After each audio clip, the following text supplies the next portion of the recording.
মহাশিবরাত্রি পালন তো আমরা সবাই করি, যারা শিবের ভক্ত। শিবরাত্রি, শিব চতুর্দশী পালন করি, উপোস করি, জল ঢালি, 4 প্রহরে আমরা জল ঢালি। এর সঙ্গেও আমরা কি কি করতে পারি, কি কি করলে আমরা ভালো থাকবো? প্রথমে আমরা হনুমানজির, দেবতার হনুমানজির উপাসক যারা, তারা কিন্তু হনুমানজির পূজা করতে পারি।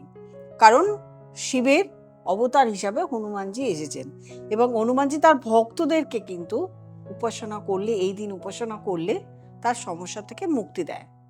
আর দাম্পত্য সমস্যা যাদের রয়েছে, যাদের হাজব্যান্ড ওয়াইফের সঙ্গে সমস্যা রয়েছে, বিবাহ নিয়ে সমস্যা রয়েছে, তারা কি করতে পারেন? যারা স্ত্রী, বিবাহিত স্ত্রী, তারা কি করবেন?